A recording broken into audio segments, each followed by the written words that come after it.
చూద్దాం. Hallelujah. Very good, very good. ఇప్పటి వరకు మనం 7 మాటలు యేసు ప్రభువారు సిలువ ప్రయాణంలో సిలువలో మాట్లాడిన 7 మాటలు మనం విన్నాం. వీళ్ళు మంచిగా ప్రిపేర్ అయ్యి ప్రార్థన చేసుకొని చెప్పారు మంచిగా. కాబట్టి ఈరోజు ఏ రోజు అంట? Good Friday. యేసు ప్రభువారు చచ్చిపోతే గుడ్ ఫ్రైడే ఏంటండి? ఏమనాలి దీన్ని? బ్యాడ్ ఫ్రైడే అనాలి కదా. కానీ క్రైస్తవులుగా మనకి గుడ్ ఫ్రైడే. ఎందుకో తెలుసా? యేసయ్య చచ్చిపోవటానికి ఈ లోకానికి వచ్చాడు. చచ్చిపోతేనే మనకి ఏమొస్తుంది? పాప క్షమాపణ వస్తుంది, పరలోక రాజ్యం అనేది మనకి వస్తుంది. కాబట్టి యేసు ప్రభువారు చచ్చిపోటాకే ఈ భూలోకానికి వచ్చాడు. అదేంటండి, మనమే బ్రతికున్నాగా మనం కూడా చచ్చిపోతాం కదా అని అనుకోవచ్చు. అయితే యేసు ప్రభువారు మనకలాగా ఈ లోకంలో చాలామంది మనందరం అంటే ఏదో ఒక రోగమో లేకపోతే యాక్సిడెంట్ సంథింగ్ ఎలాగో చచ్చిపోతూ ఉంటాం. కానీ యేసయ్య ఆయన ఎలా చనిపోవాలో డిసైడ్ అయ్యి ఈ భూలోకానికి వచ్చాడు. ఎలాగంటే యేసు ప్రభువారిని ఆయన యొక్క సిలువ, ఆ త్యాగం, ఆయన్ని బాధించిన బాధలు ఇవన్నీ ఒక సినిమా తీశారు. ఏంటది? Passion of the Christ. ఈ సినిమాలో పొందుపరిచి ఉంచారు. యేసుప్రభు వారిని ఎలా కొట్టారు, యేసుప్రభు వారిని ఎలా లాక్కెళ్ళారు, ఇవన్నీ ఆ యొక్క ప్యాషన్ ఆఫ్ ది క్రైస్ట్ అనే సినిమాలో డైరెక్టర్ మెల్ గిబ్సన్ అనే వ్యక్తి, ఆ డైరెక్టర్ ఏం చేశారంటే ఆ సినిమాని తీశారు. ఆ సినిమాని తీసిన తర్వాత ఆ సినిమా చూస్తే యేసుప్రభు దానికన్నా ఇంకా ఎక్కువగా ఆ సినిమా జస్ట్ మనకి ఏదన్నా పాట మనం చూస్తుంటే చూడలేము. ఆయన కొడత ఇది లేకపోతే ఆయన బాడీ నుంచి వచ్చే రక్తం, ఆయన ఇవన్నీ చూస్తే అది కనీసం మనం ఒక క్షణం కూడా చూడలేని పరిస్థితి అది. మరి యేసుప్రభు వారు ఎంతగా మన కోసం శ్రమ అనుభవించాడో, అసలు తప్పు చేసిన వాడికి శ్రమ, తప్పు చేసిన వాడికి శిక్ష. యేసుప్రభు వారు ఏ తప్పు చేశాడని ఏకంగా డైరెక్ట్గా సిలువ మరణానికి ఆయనకు అప్పచెప్పారండి. యేసుప్రభు వారు ఏ తప్పు కూడా అనేక మంది రాజుల దగ్గరికి తీసుకెళ్ళారు, అనేక మంది జడ్జెస్ దగ్గరికి తీసుకువెళ్ళి ఆఖరికి ఇక పిలాతు రాజు దగ్గరికి తీసుకువెళ్ళి ఈయనకి మరణశిక్ష, సిలువ మరణం విధించాలని అడిగితే పిలాతు ఏమన్నాడు తెలుసా? అసలు ఆయనలో ఏ తప్పు ఉందో నాకు తెలియట్లా. ఏదన్నా అంటే ఒక తప్పుకి ఒక శిక్ష అనేది ఇటువరకు ఉండేది, ఇప్పుడు కూడా అవే ఉంటాయి మనకి సెక్షన్స్ ప్రకారం. అయితే యేసుప్రభు వారిలో ఏ తప్పు లేదు, ఇప్పుడు నేను ఏ తప్పు చేయాలి, ఏ శిక్షానికి విధించాలి అని పిలాతు అంటున్నాడు రాజు. కానీ అక్కడ ఉన్న పరిసయ్యులు, జనాలు, ఏమైనా కొంత గుంపు ఉంటుంది. ఎలాంటి వాళ్ళు అంటే దేవునికి వ్యతిరేకంగా ఉండేవాళ్ళు ఉంటారు కొంతమంది. వాళ్ళు ఏం చేస్తున్నారంట? కంపల్సరీ యేసయ్యకి మరణాన్ని విధించాలి, సిలువ వేయాల్సిందే అని చెప్పని అంటున్నారు. కాబట్టి ప్రియమైన దేవుని బిడ్డలారా, లేఖనాలు నెరవేర్చడానికి భూలోకానికి యేసయ్య వచ్చాడు. ఇది యెషయా ప్రవక్త ముందుగానే చెప్పాడు. 53వ అధ్యాయం 5వ వచనంలో మనం చూసినట్లయితే ఒకసారి చదువుదామా?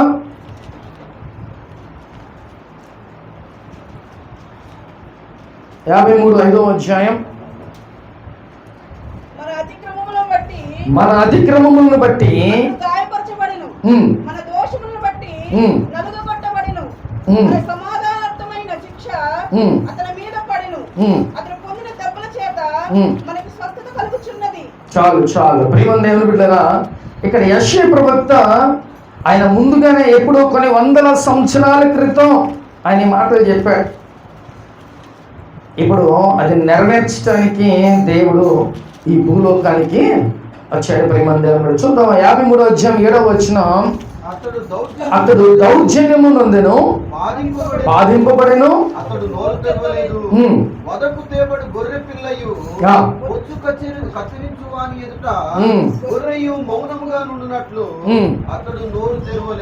చాలు. హల్లెలూయా. యెషయా ప్రవక్త కొన్ని వందల సంవత్సరాల క్రితం చెప్పిన మాట ఇప్పుడు యేసు ప్రభు వారు వచ్చి నెరవేర్చాడు. ఏమనంట? నోరు తెరవల. పిలాతు ముందు నుంచున్నాడు. ఆయన అడిగాడు, ఏమయ్యా యేసు ఏమైనా తప్పు చేశావా అని అంటే ఒక్క మాట కూడా ఆయన మాట్లాడలేదు. అంటే ఇప్పుడు యేసు ప్రభు వారు చెప్పొచ్చు నేను తప్పు చేయలా అని, కానీ యేసు ప్రభు వారు దేవుని చిత్తాన్ని చేయటానికి భూలోకానికి వచ్చాడు కాబట్టి అది నెరవేర్చాల్సిందే. దేవుని చిత్తాన్ని కంపల్సరిగా నెరవేర్చాలి. ఈరోజు మనం కూడా దేవుని చిత్తాన్ని నెరవేరుస్తున్నామా? ప్రియమైన దేవుని బిడ్డలారా, నెరవేరుస్తున్నామా లేదా? నెరవేర్చట్లా. దేవుడు ఏ మాటలు చెప్తున్నాడు ఆ మాట ప్రకారం మనం బ్రతకాలి, జీవించాలి. అలా ఉంటే చక్కగా దేవుని చిత్తాన్ని మనం నెరవేర్చినట్టే. కొన్ని వందల సంవత్సరాలు చెప్పిన మాట ఇప్పుడు యేసు ప్రభువు వచ్చిన తర్వాత ఆ మాట నెరవేరింది. ప్రియమైన దేవుని బిడ్డలారా, యేసు ప్రభువారు ఆయన ఒక 80 kgs బరువు ఉంటాడంట. ఆ రోజుల్లో యేసయ్య 80 కిలోల బరువు ఉంటాడు ఆయన. అలాగే ఆయన మోసిన సిలువ కూడా 60 to 70 kgs దాకా ఉంటుందంట. 150 kgs దాకా ఉంటుంది. అలాగే ఆ ఎండలో ఆ టైంలో ఆయన్ని కనీసం ఒక 2 kilometers పాటు ఆ సిలువ మోస్తూ ఆయన ప్రయాణం అయ్యాడు. దీనికి ముందు ఆయన ఏం చేశారో తెలుసా? యేసయ్య ఈ సిలువ ప్రయాణంలో, ఈ శ్రమంలో మొట్టమొదటిగా ఆయన్ని శరీరం అంతా దున్నబడింది, కొరడాలతో కొట్టారు. ఒక్కొక్క కొరడ అంట కొడితే చర్మం ఇలా లాక్కొని వచ్చేస్తుందంట. చిన్న దెబ్బ తగిలితే మనం అల్లాడిపోతాం. ఏమండి, అవునా కదా?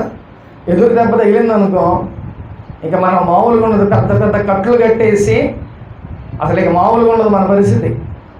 అయితే యేసు ప్రభు వారికి కొడితే చర్మం ఊడిపోయి వచ్చేసేదంట. అంతగా ఆయన్ని బాధించారు. తర్వాత ఏం చేశారంటే ముళ్ళ కిరీటం ఆయనకి పెట్టారు. తర్వాత సిలువని ఆయనకి ఇప్పుడు అది ఎన్ని కేజీలు? 150 kgs సిలువ మోసుకుంటా ఆయన ఒక 2 kilometers. అది మొయ్యాలంటే చాలా చాలా కష్టం. అది మోసుకుంటూ ఆయన కొరడా దెబ్బలు తింటూ మోసుకుంటూ గొలగతా కొండ మీదకి ఆయన వెళ్ళారు. ఇప్పుడు ఆయన మన కోసం ఎన్ని శ్రమలు అనుభవించాడంటే, మొట్టమొదటిగా ఆ కొరడా దెబ్బలు తిన్నాడు, రెండవదిగా ఆ ముళ్ళ కిరీటం పెట్టుకున్నాడు, అలాగే మొహం మీద ఉమ్ము ఇచ్చుకున్నాడు, ఆయన్ని కాళ్ళు పెట్టి తన్నారు. ఇంకా సిలువగా వచ్చిన తర్వాత ఆయనకి మేకులు కొట్టారు కాళ్ళకి చేతులకి. అలాగే ఆయనకి ఏం చేశారంట, పక్కట ఎముకలు ఆయనకి బల్లెం పెట్టి పొడిచారు. దేవుని ఇన్ని విషయాలు, ఇంత బాధ యేసు ప్రభు వారు మన కోసం పడ్డారు. వీటన్నిటికీ గల కారణం, ఆత్మీయ అర్థాలు చాలా ఉన్నాయి. మొట్టమొదటిగా యేసు ప్రభు వారు ఆ ముళ్ళ కిరీటం పెట్టుకోవటం. ఆ రోజుల్లో ఆ ముళ్ళ కిరీటం ఎలాంటిదంటే ఒక 2 అంగుళాలు పైనే ఆ యొక్క ముళ్ళు ఉన్నాయి. అంటే చాలా బాగుంటుంది అది. ఇలాంటివి ఆ ప్రత్యేకంగా తీసి దాన్ని ముళ్ళ కిరీటంగా చేసి యేసు ప్రభు వారి యొక్క తలకి దాన్ని పెట్టారు. ఇప్పుడు ఆ 2 అంగుళాలకు పైగా ఉన్న ముళ్ళు ఏమైందండి, తలలో దూరిపో. ఈ సిలువ ఆ మరణానికి ఈయన ఎందుకని ఆ యొక్క ముళ్ళ కిరీటం పెట్టారని అంటే, దాని అర్థం ఏంటంటే మన యొక్క చెడు తలంపులు మనకి రాకోకుండా ఉండాలని యేసు ప్రభు వారు ఆ ముళ్ళ కిరీటాన్ని అంటే ప్రతి దానికి, ఆయన శ్రమ అనుభవించిన ప్రతి దానికి ఒక అర్థం అనేది ఉంది. ఇప్పుడు ఆయన ఆ యొక్క ముళ్ళ కిరీటం పెట్టుకున్న తర్వాత ఆ ముళ్ళు ఏమైందంటే బ్రెయిన్కి దిగిపోయినాయి. అంటే మన చెడు తలంపులు, చెడు ఆలోచనల గురించి యేసయ్య ఆ ముళ్ళ కిరీటాన్ని ఆయన ఆ బాధని భరించాడు. ప్రియమైన దేవుని బిడ్డలారా, అలాగే చేతులకి కాళ్ళ కూడా మేకులు కొట్టారు. దానికి గల రీజన్ ఏంటంటే మనం పాపానికి ఎక్కువగా పరుగులు పెడతా ఉంటాం. తాగుబోతున్నాడండి, ఆయన ఏమంటాడు, అబ్బో టైం అయిపోయింది తొందరగా తిరుగుతారేమో అని ఏం చేస్తాడు, పరిగెత్తకుండా వెళ్తాడు. అవునా కాదా? అంటే ఇప్పుడు కాళ్ళు ఏం చేస్తున్నాయి, పాపం చేయడానికి సహాయపడుతుంది. అలాగే నువ్వు ఏదన్నా చేస్తావు, చేతులతో నువ్వు చేయని తప్పులు ఉంటాయి, అది ఏమన్నా మర్డర్ చేస్తావు, లేకపోతే ఇంకొకటి నీ కాళ్ళు చేతులకి ఏం చేస్తున్నావు అంటే పాపానికి సహకరిస్తున్నాయి నీకు. అందుకనే యేసయ్య ఏం చేశాడంటే ఆ మేకుల్ని కొట్టచ్చు. ఇప్పుడు యేసయ్య ఎంత బరువు ఉంటాడండి? 80 కేజీలు, సుమారు 80 కేజీస్ ఆయన ఉంటాడు. ఇప్పుడు ఆ సిలువలో ఆయన మరణించాలనంటే, ఆ సిలువలో అక్కడ ఆయన అట్లా ఉండాలనంటే ఎంత పెద్ద మేకులు పెట్టి కొడితే ఆయన అట్లా ఉంటాడు? అండ్ ఒకసారి జ్ఞాపకం చేసుకొని, ఎంత పెద్ద మేకులు అయి ఉంటాయి అవి. ఆయన అలా హ్యాంగ్ అయి ఉండాలి ఆ సిలువ మీద, ఆ చెక్క మీద. అలా హ్యాంగ్ అయి ఉండాలనంటే ఈ 2 చేతులకి కాళ్ళకి ఎంత పెద్ద మేకులు కొడితే ఆ బాడీ ఎలా ఆగి ఉండాలో ఒకసారి జ్ఞాపకం చేసుకుని ప్రియమైన దేవుని బిడ్డలారా, అంత పెద్ద మేకులు ఆయనకి కాళ్ళకి చేతులకి కొట్టారు. ఇప్పుడు మన యొక్క పాపం చేయటానికి మన కాళ్ళు పరిగెత్తుకోకుండా, అలాగే మన చేతులు సహకరించుకోకుండా దేవుడు ఆ రోజుల్లో ఆయన అనుభవించాడు ప్రియమైన దేవుని బిడ్డలారా. అలాగే మూడవదిగా యేసు ప్రభు వారికి కొరడా దెబ్బలు కొట్టారు. ఎన్ని దెబ్బలు కొట్టారంట? ఆయన ప్రయాణంలో కొరడా దెబ్బలు కొడతానే ఉన్నారు. ఎన్ని దెబ్బలు కొట్టారు కొరడా దెబ్బలు?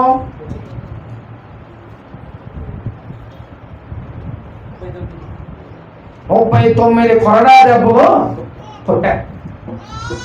ఈ 39 కొరడా దెబ్బలు యేసు ప్రభు వారు, ఇందాక మనం లేఖనంలో చదువుకున్నాం, నేను పొందిన దెబ్బల ద్వారా మీకు స్వస్థత. ఇప్పుడు ఈ 39 కొరడా దెబ్బలు ఒక్కొక్క రోగానికి అది సాదృశ్యం ప్రియమైన దేవుని బిడ్డలారా.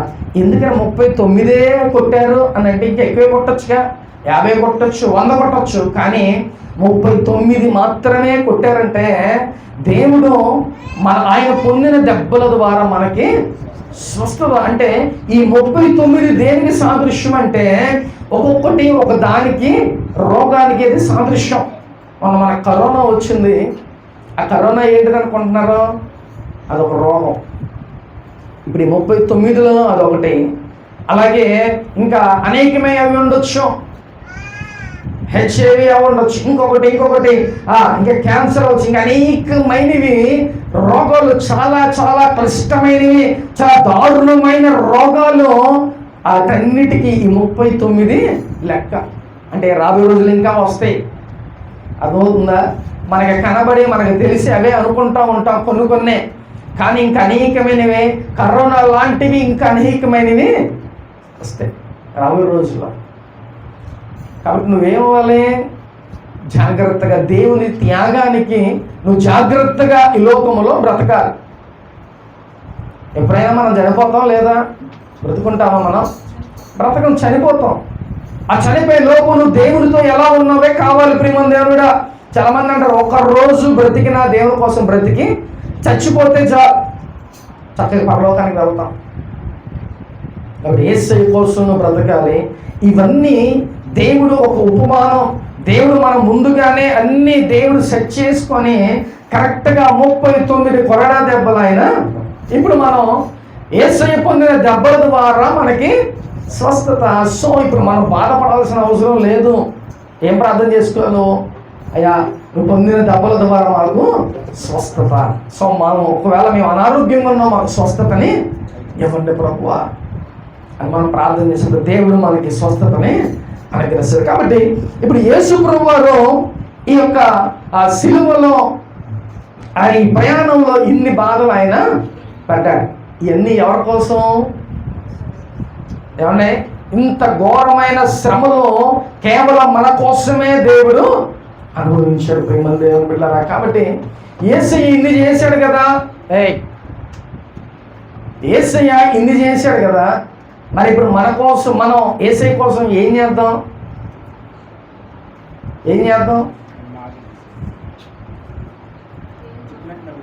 Very good.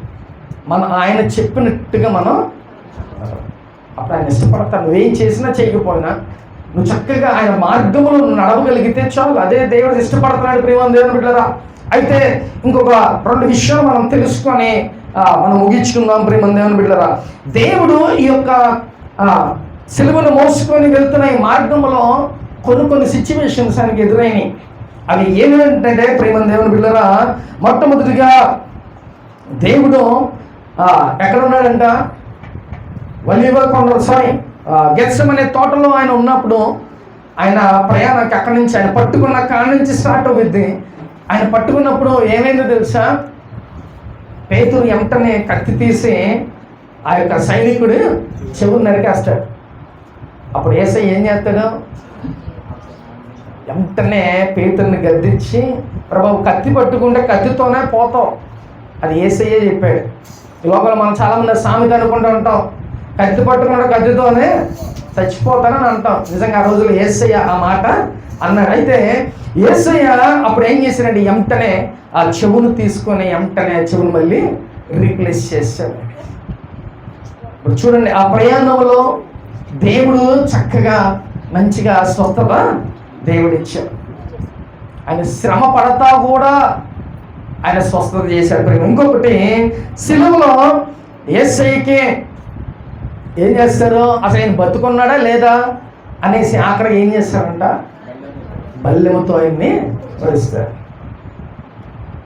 అప్పుడు ఏమొస్తుంది తెలుసా, నీళ్ళు వచ్చేస్తాయి. అంటే ఇక రక్తం లేదు, ఈ ప్రయాణంలో ట్రావెలింగ్లో రక్తం పోయింది, ఆఖరి రక్తం బొట్టు అంతా పోయింది. కానీ ఆ యొక్క డొక్కలో పొడవుగానే ఆఖరి రక్తం ఎక్కడో ఒక బొట్టు ఉంటే ఆ రక్తం బొట్టు ఎవరి మీద పడిందండి, ఎవడైతే పొడిచాడో వాడి కంటి మీద పడింది. వాడు పుట్టుకతోనే గుడ్డోడు అంట. అంటే ఒక కన్ను కనపడదు, ఆ కన్ను కనపడదు, ఒక కన్ను, ఆ కన్ను మీదే ఆ యొక్క రక్తం బొట్టు వచ్చి పడగానే వెంటనే ఆయన చూపు పొందుకున్నాడు. వెంటనే ఆయనకి కనబడుతుందంట, విజన్ క్లియర్ కనబడుతుందంట. అప్పుడు ఆయన అనుకున్నాడు, రే నిజంగా అయినా దేవుడే, దేవుని కుమారుడే అని చెప్పి ఆయన నమ్మాడు. ఇప్పుడు యేసుప్రభువు వారు శ్రమలు అనుభవిస్తా కూడా ఏం చేశాడంట, స్వస్థతల దేవుడు చేశాడు. ప్రియమైన దేవుని బిడ్డలారా, ఎంత ప్రేమమయుడండి. చనిపోతా కూడా ఆయన మన కొరగే తాపత్రయం, చనిపోతా కూడా ఆయన హీలింగ్స్ చేశాడు దేవుడు. ఆఖరికి తన పొడుస్తున్నాడు అన్న వ్యక్తిని కూడా దేవుడు ఏం చేశాడంట, స్వస్థతని ఇచ్చేశాడు. ప్రియమైన దేవుని బిడ్డలారా, ఇది ఆయన ట్రావెలింగ్లో, ఆయన శ్రమలు అనుభవిస్తా సంతోషంగా ఉన్నప్పుడు కాదు, ఆయన ఈ యొక్క సిలువ ఆ యొక్క ప్రయాణంలో కూడా ఆయన నిజంగా గొప్ప అద్భుతాలు ఆయన చేశాడు. ప్రియమైన దేవుని బిడ్డలారా, హల్లెలూయా. రెండవది ఏమిటంటే, ఈ సిలువ ప్రయాణంలో ఇద్దరు వ్యక్తులు ఆయన్ని మోసం చేస్తారండి దారుణంగా. అర్థమవుతుందా? అందరూ నేను స్తోత్రాలు చేయలేదా? ఏంటంట, ఇద్దరు వ్యక్తులు ఈ సిలువ ప్రయాణంలో ఇద్దరు వ్యక్తులు మోసం చేస్తారు యేసయ్యని. ఎవరో వ్యక్తులు అంటే, మొట్టమొదటిగా పేతురు ఏమని అంటారు తెలుసా, యేసయ్యని బంధించి తీసుకువెళ్ళేటప్పుడు ఒక చోట మంట కాగేటప్పుడు ఒక చిన్న పిల్ల అడిగిద్ది, నువ్వు కూడా యేసయ్యతో ఉన్న వ్యక్తివి అంటే వెంటనే ఏమన్నాడంట, వెంటనే అసలు ఇక దానికి ఆలోచన కూడా చేయాల, వెంటనే ఏమంటే తెలుసా, నాకు తెలీదు యేసయ్య ఎవరో. ఎలాంటి వ్యక్తి అండి ఆయన, పక్కనే ఉన్నాడు, యేసయ్యతో ట్రావెల్ అయ్యాడు 3.5 సంవత్సరాలు. ఫస్ట్ పేతురే ఆయనతో ఉన్నాడు. ఏం చేశాడంట, ఆయన ఎవరో నాకు తెలియదు. ఈ మాట యేసయ్య ఎప్పుడు చెప్పాడు తెలుసా, ముందే ప్రభు బల్లప్పుడే వీళ్ళకి బల్ల ఇచ్చే ముందే చెప్పాడు, నువ్వు 3 సార్లు బొంకుతావయ్యా, నేను ఎవరో తెలియదు అని అంటే పేతురు అన్నాడు, ఇప్పుడైనా నేను పొడి చేసుకుంటా, నేను ఏదైనా చేసేస్తాను అన్నాడు పేతురు. కానీ యేసయ్యకి తెలియదా మన విషయాలు. ప్రియమైన దేవుని బిడ్డలారా, నువ్వు వెళ్ళే ప్రతి ప్రయాణం, నువ్వు వెళ్ళే మార్గం అన్నీ యేసయ్యకి తెలుసు. అందుకే అన్నాడు, ఇది జరగక ముందే యేసయ్య చెప్పేశాడు, అయ్యా పేతురు నేను ఎవరో తెలియదని నువ్వు 3 సార్లు బొంకుతావని చెప్పాడు. అలాగే యేసయ్య వింటుండగానే ఈ మాట పేతురు అన్నాడు. ఎంత బాధ వేసింది, అసలే బాధలో ఉన్నాడు యేసయ్య.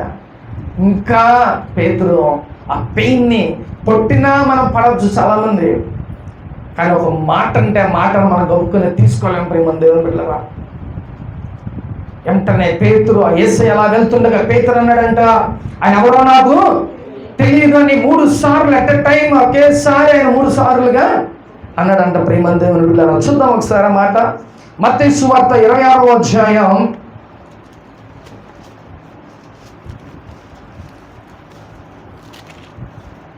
26వ అధ్యాయం 69వ వచనం. వెలుపటి ముంగిట కూర్చుంటూ ఉండగా ఒక చిన్నది అతని వద్దకు వచ్చి, నీవు గలిలయుడవు యేసుతో కూడా ఉంటివా అందుకతడు ఉమ్. నేనుండలేదు, ఉమ్. నీవు చెప్పి సంగతి ఉమ్. నాకు తెలియదని అందరూ ఎదుట నేను. చాలు, హల్లెలూయా. ఇంకా 69 వచ్చిన మనం చదివాం, 70 వచనాల్లో చదివితే 3 సార్లు కూడా ఆయన బొంకుతాడు, 3 సార్లు అబద్ధాలు చెప్తాడు.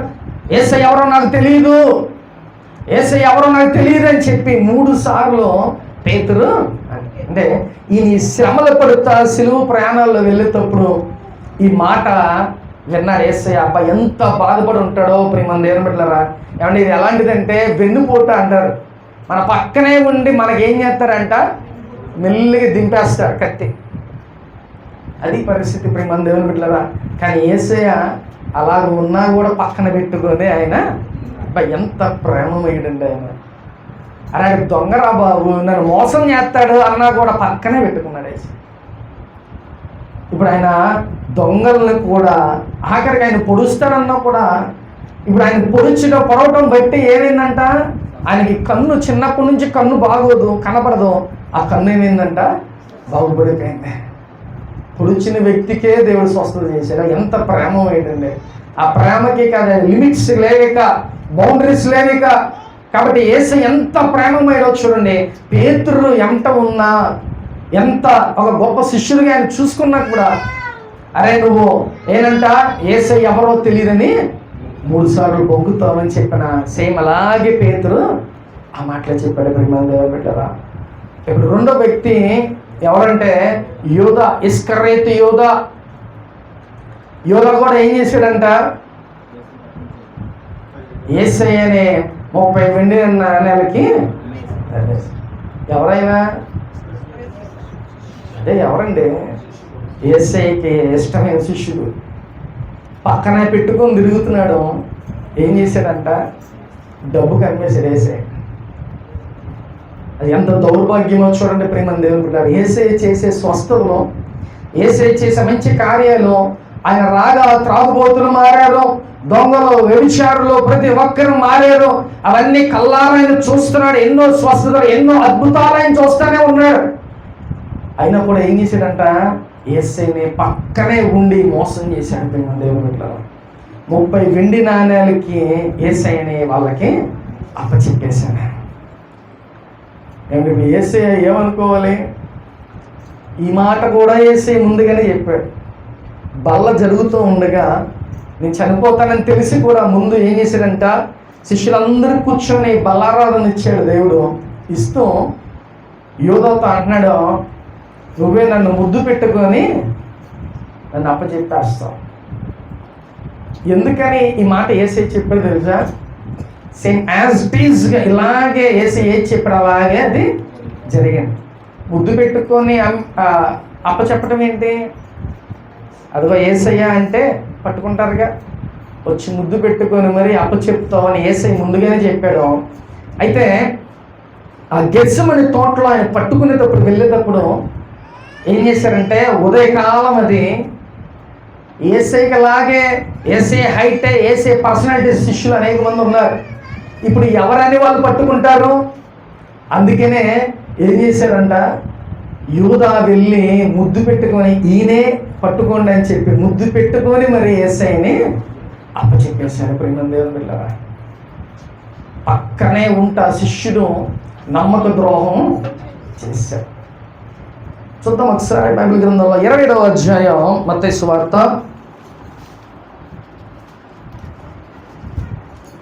3వ వచనం చదువుకుందాం. అప్పుడు ఆయనను అప్పగించిన యూదా ఆయనకు శిక్ష విధించబడగా చూచి పశ్చాత్తాపపడి ఆ 30 వెండి నాణెములు ప్రధాన యాజకుల యొద్దకును పెద్దల యొద్దకును మరలా తెచ్చి నేను నిరపరాధ రక్తమును అప్పగించి పాపం చేసిరని చెప్పాను. వారు దానితో మాకేమి, నీవే చూచుకోమని చెప్పగా అతడు ఆ వెండి నాణెములు దేవాలయంలో పారవేసి పారి పోయి ఉరిపెట్టుకొనెను. చాలు, హల్లెలూయా. యేసయ్యని అమ్మేశాడు, ఇక పట్టించేసాడు, అమ్మేశాడు. ఇప్పుడు మళ్ళీ నువ్వు వెళ్ళి పశ్చాత్తాపడితే పట్టుకున్న యేసుని వదిలిపెడతారా? కాబట్టి ప్రియమైన దేవుని బిడ్డలారా, యేసయ్య ఈ సిలువ మార్గంలో స్వస్థతలు చేశాడు. ఈ సిలువ మార్గంలో ఆయన శ్రమలు పడతానే వినకూడని మాటలు విన్నాడు. అలాగే చూడకుండా చూశాడు యేసయ్య. నిజంగా పక్కనే ఉన్న శిష్యులు కూడా ఏం చేశారంట, వెన్నుపోటు వచ్చారు, ఆయన్ని ద్రోహం చేశారు, మోసం చేశారు ఆయన్ని.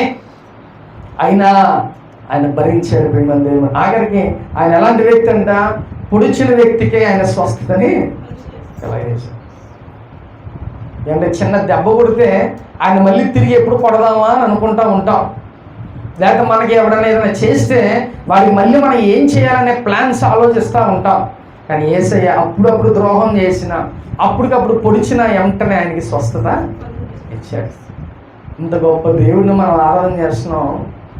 ఇప్పుడు యేసయ్య ఇన్ని చేశాడు, ఇన్ని భరించాడు, మోసం చూశాడు, ద్రోహం చూశాడు, ఆయన్ని ఎన్నో శ్రమలు పడ్డాడు, అన్నీ చేశాడు. మరి ఇప్పుడు నువ్వు యేసయ్య కోసం ఏం చేస్తావు? మీ అందరిని అడుగుతున్నా నేను మాట. యేసయ్య కోసం మీరు ఏం చేయాలి? ఇంత గొప్ప వ్యక్తి కదా, పొడిచిన వ్యక్తికే స్వస్థతనిచ్చాడు, మోసం చేసిన వాళ్ళని క్షమించాడు దేవుడు. మరి ఇలాంటి గొప్ప వ్యక్తికి నువ్వు ఏదిస్తే నీ రుణం తీరుద్ది ప్రేమ దేవుని బిడ్డలారా? ఒకసారి ఆలోచించేయండి. కానీ యేసయ్య మీ దగ్గర నుంచి ఒకటే కోరుకుంటున్నాడు, మంచి భక్తిని చేయండి, మంచిగా దేవుని కొరకు మీరు బ్రతకండి. ఎందుకంటే ఈయన పడిన శ్రమలు, ఈయన్ని మోసం చేసిన మోసాలు, లేకపోతే కార్చిన రక్తం, లేకపోతే శరీరం దున్నపడడం, ముళ్ళ కిరీటం, మేకులు కొట్టించుకోవడం, ఇన్ని పడినా ఆయన ఇంకా ఎలాగున్నాడంటే మన కోసం ఆయన భరించాడు. కాబట్టి ఆయన ఏం కోరుకుంటున్నాడంటే నువ్వు ఆ రక్తానికి నువ్వు విలువ కలిగి నువ్వు జీవించు, ఆయన పడిన శ్రమలకి నువ్వు విలువ కలిగి జీవించు, అది చాలు. ఇంకా అంతేగాని ఆయనకి అవమానకరంగా నువ్వు జీవించొద్దు ప్రేమ దేవుని బిడ్డలారా. ఆయన కొరకు, ఆయన రాజ్యం కొరకు నువ్వు బ్రతుకు, ఆయన రాజ్యాన్ని కడతానికి నువ్వు బ్రతుకు చాలు. కాబట్టి అంత గొప్ప దేవుణ్ణి, అంతగా ప్రేమించే దేవునికి నువ్వు కూడా జాగ్రత్తగా విధేయత కలిగి నువ్వు ఈ లోకంలో జీవించాలి ప్రేమ దేవుని బిడ్డలారా. హల్లెలూయా. కాబట్టి ఈరోజు గుడ్ ఫ్రైడే, మళ్ళీ నెక్స్ట్ ఇయర్ వస్తుంది గుడ్ ఫ్రైడే. నువ్వు బ్రతికినంత కాలం గుడ్ ఫ్రైడే వస్తుంది. కానీ యేసయ్య ఎప్పుడు చచ్చిపోయాడు? 2020 సంవత్సరాల క్రితం ఆయన చనిపోయాడు. అప్పుడు గుడ్ ఫ్రైడే, ఇప్పుడు కాదు.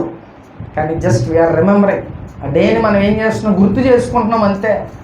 ఆ గుర్తు చేసుకొని చక్కగా ఉంటున్నాం. అయితే ఇప్పుడు మనం గుర్తు చేసుకోవడం వల్ల లాభం ఏం లేదు. నువ్వు మంచిగా బ్రతుకు, అది దేవునికి ఉపయోగం. యోధాలాగా దేవుడిని నమ్మొద్దు, పేతురులాగా అబద్ధాలు ఆడమాకండి, ఎవరో తెలియదని అనమాకండి, మోసం చేయొద్దు దేవుణ్ణి. మీరే వికరించబడతారు, ఆయనకేం అవటం అనుకుంటా ఉంటాం. మనం ఎవరు కనపడకుండా పాపం చేస్తున్నాం కదా, ఎవరు కనపడకుండా మనం ఏదైనా చేస్తున్నాం అనుకుంటా ఉంటాం. అది నీ భ్రమ. God is watching us. దేవుడు మనల్ని ఏం చేస్తున్నాడంటే ఎప్పుడు చూస్తానే. 24 hours 24/7 దేవుడు కళ్ళు ఎప్పుడు మన మీదే ఉంటాయి. జాగ్రత్త ప్రేమ దేవుని బిడ్డ. దేవుని కొరకు బ్రతకండి. ఆ బ్రతుకుతో చాలు. ఒకరోజు బ్రతికినా, దేవుని కోసం బ్రతికి చచ్చిపోయినా చాలు. మళ్ళీ మనం పరలోక రాజ్యంలో ఉంటాం. ఇలా మోసాలు చేస్తా, లేకపోతే పాపాలు చేస్తా, దేవునికి వ్యతిరేకంగా ఆయన ఒకసారి సిలువేశారు. నువ్వు చేసే పాపాలు, నువ్వు చేసే ద్రోహాలు, మోసాలకి ప్రతిరోజు వేసే నువ్వు సిలువేస్తున్నావు. అర్థమవుతుందా? నువ్వు ప్రతిరోజు వేసేది సిలువేస్తున్నావు.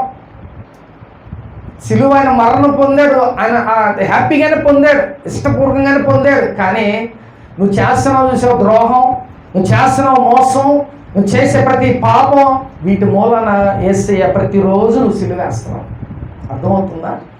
కాబట్టి ఈ గుడ్ ఫ్రైడే సందర్భంగా నీ బ్రతుకును మార్చుకో. మంచిగా యేసయ్య కోసం బ్రతుకు. ఆయన కార్చిన రక్తం, ఆయన దున్నబడిన శరీరం, ఆ విలువ కలిగిన శరీరం రక్తాన్ని బట్టి నువ్వు జాగ్రత్తగా నువ్వు విలువ కలిగి నువ్వు బ్రతుకు చాలు. యేసయ్య అదే కోరుకుంటున్నాడు. ఈ గుడ్ ఫ్రైడే అందుకోసమే మనం మారాలనే, అంతేగాని ఇది ఆచారంగా ఏం జరుపుకోవడం కాదు ప్రియమైన దేవుని బిడ్డ. నువ్వు బ్రతికి మంచిగా దేవుడి కోసం బ్రతుకుంటే చాలు.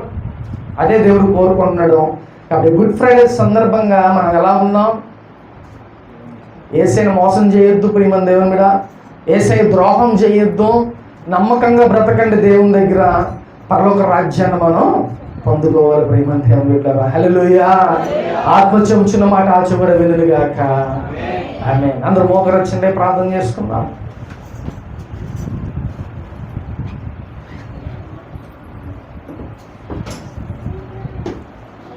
అందరూ మోకరించారు.